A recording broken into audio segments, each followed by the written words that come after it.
नमस्कार। 3 वर्षापूर्वी मी चारकोपच्या एका एरियामध्ये एका कार्यक्रमाकरता गेले होते आणि तेव्हा काही लोकांना म्हणजे स्पेशली महिलांना माझी व्हिजिटिंग कार्ड्स मी डिस्ट्रीब्यूट केली होती।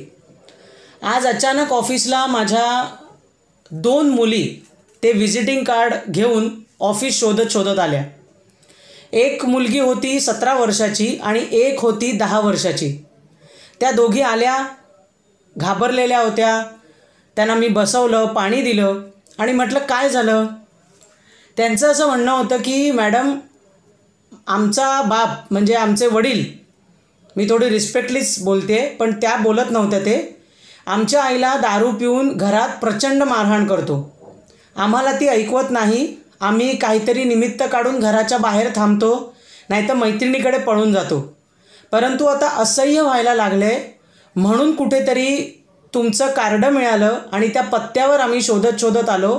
तर आम्ही करू काय आमच्या आईला वाचवण्याकरता, किंवा काय करू आम्ही की जेणेकरून आमच्या आईला आम्ही ह्या मारापासनं शिवीपासनं वाचवू शकू। बघा, मी कित्येक वेळा सांगते, आपल्या हातामध्ये स्मार्टफोन आहे।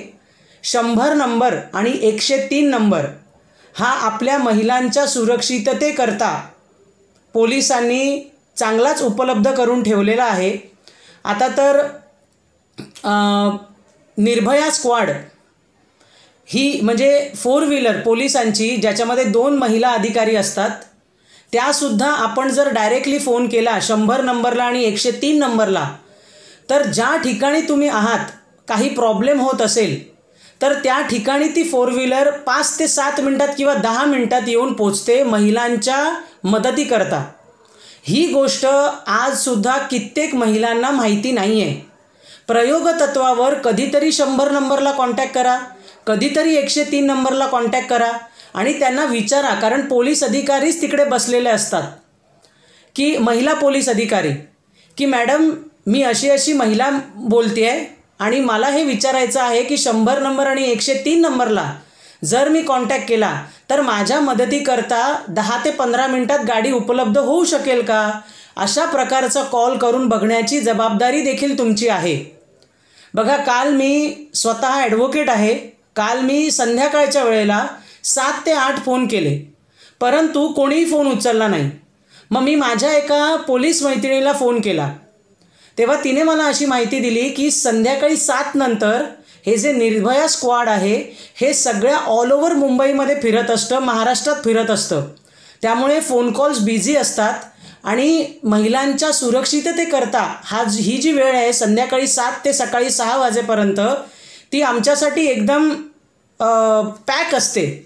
त्याच्यामुळे हा एंगेज लागत असतो। पण कंटिन्यू जर आपण प्रयत्न करत राहिला तर नक्की मदत मिळते। त्यामुळे फोन करणं थांबवू नका। तसंच आज सकाळीच आल्या मी 11 वाजता बरोबर परत नंबर डायल केला, तेव्हा एका महिला अधिकारी यांनी तो फोन उचलला आणि मी त्यांना काल रात्री म्हणजे संध्याकाळी काय गोष्ट झाली आणि आज मी परत चेक करण्याकरता फोन केला आहे, तर त्यांनी स्पष्टरित्या मला सांगितलं की कधीही कुठेही अडचण आली, कधीही कोणी तुमच्याशी गैरवर्तन केलं तर तुम्ही स्वतः करता तर ही मदत घेऊच शकता, दुसऱ्या महिलेकरता सुद्धा देखील तुम्ही ती मदत घेऊ शकता।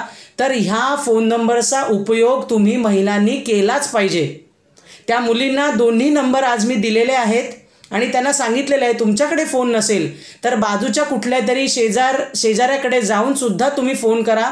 दारात गाडी उभी राहते पोलिसांची, याचा मला अनुभव आहे। काल माझ्या एका मैत्रिणीला स्टेशनवर एक रिक्षावाल्याने काहीतरी गैरवर्तन केलं, म्हणजे तो तिच्या जाडेपणाबद्दल बोलला किंवा तिला काहीतरी अश्लील टीका टिप्पणी केली त्याने। त्या माझ्या मैत्रिणीने लगेच त्याचा बिल्ला नंबर घेतला आणि रिक्षाचा नंबर देखील फोटो काढून घेतला। आता फ्युचरमध्ये ती जेव्हा पोलिसांकडे जाईल तेव्हा तो बिल्ला नंबर आणि रिक्षाचा नंबर दिला की जो कोणी रिक्षावाला आहे त्याला बरोबर पोलीस ठिकाणावर आणतील। बघा, या सोप्या गोष्टी आहेत आणि हे महिला स्क्वॉड, हे निर्भया स्क्वॉड आपल्याकरताच आहे। याचा मिसयूज करू नका, परंतु आपल्याकरता आणि आपल्या आजूबाजूच्या महिलांकरता नक्की ह्याचा वापर करा। धन्यवाद।